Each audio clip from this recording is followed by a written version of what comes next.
came in really fast, and then you kind of realize you thought you were going too fast, right? Yep. You over braked. Yep. And completely stopped. Just, I mean, you're down to, under 60 miles an hour there. Yep. And so that's something you have to work on. The thing is the consistency around the turning and the dynamics of the turning are really key to getting the car into the corner. Yep.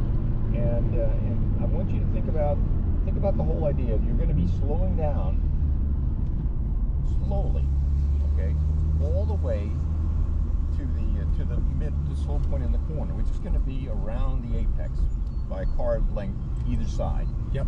Okay. And if you think of that when you're coming into Big Bend, you're thinking, okay, my slow point's not going to be the first apex. That curbing along the first curbing, that's not my slow point, but that's your slow point. And then you accelerate a little bit, and then slow again. Yep. The ideal thing is to slow continuously all the way to the outside there, rotate the car, and then start accelerating. And that kind of goes for every corner.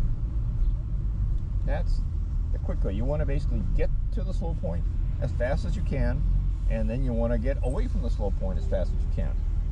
And to do that, you have to change the direction of the car at the point where you're going the slowest. Yep. Okay? So that's, if you can kind of visualize that, as a way of driving, that'll help. Right. Because we have to build not only some muscle memory in here, but you have to have a concept of what you're trying to do, right? Yep. And once you have that, then you can work on it. And much of this is like advanced driving technique is actually very appropriate at the beginning. Why learn a lot of bad habits? Right. There are a lot of driver training has been tons and tons of stupid crutches, which to driving, which don't really help somebody in the long run. It just makes it more difficult for them to develop. So again, try to be a little smoother on your entries, your steering wheel movement. Try to avoid having to add steering, except in a like if you're coming in a corner and you're slowing down, you're going to add steering to the slow point, because as the car slows down, you're going to require more steering, okay, as you slow down. That's just Ackerman stuff, okay? Yep. And so if you do that, and instead of corrective, it seems as if sometimes you're not sure what arc you're supposed to be on, right? And you especially in the left-hander, right? You're modifying the arc all the time. You want to avoid that. And so you basically want to slow down, which means it could be very light braking at the end, or just no throttle. Okay, that'll slow you down. Just turning the wheel slows the car down, right? So that's like a coasting phase. Mm-hmm. After you've finished your braking and before you start accelerating. That coasting phase is just trail throttle and scrub from the tires. And that exists there around the slow point. Okay? And then you want to roll in the throttle as appropriate. I mean, this car, you can easily roll in too much throttle and the rear end comes right around. Yep. Because you have so much torque. Yep. So that's basically it in a nutshell. So it's a matter of being consistent. Now you're getting, the speed was improving. You were doing quite well there. And then you have to, the one corner where you're carrying speed in really hard, much more than any other corner, is the uphill. The uphill. I like that. That's my that's my favorite part of the track. Yeah. So whether I'm doing it right or wrong, I don't know. No, as long as you come over the top with your wheel straight, okay, that you're going to get a little wiggle, okay, which you were getting most laps. You can feel it doing this. I felt it. Yeah. That's fine. And as long as you don't try to overpower it there, it's going to be just fine.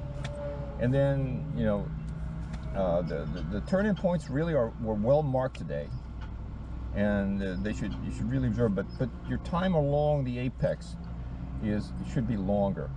The curbing. It's not like a point. I mean, at some point you're at the closest, but you're going to be really close for a long time, and then right at one point you're going to be closest, and then you're going to come out a little bit, but you're going to be right along it for a long time. Right. And so when you turn in late, you're going to have to overslow to get. And if you overslow, if you try to make the apex or the curbing, you're going to overslow a lot, because you have to really turn the car, and it's going to have to be early in the corner to get to the outside. So that's your sign that you turned in too late. Your apex is down here, or you didn't make the corner. Okay, if you go in early generally when you're going faster is safer, because you don't get out in the crud.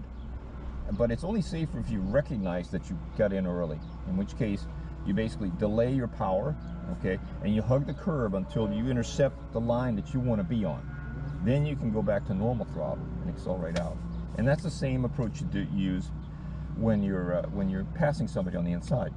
You go in there, and you know, we're not racing, right? So if you were racing and you went on the inside, try to make it, you would basically stay right on the line, straight ahead, past where you normally would turn in, and then intercept the line here to keep them from cutting in. And ideally, you'd want to not give them a chance to cut in behind you. Right. Okay. Right. But here, we want to give people room. So you dive in early. Now you know what it feels like. You got to hug the curb for a long time till you get it back online, and then you accelerate out. That's the same kind of thing, kind of adjustment you make when you're a little early.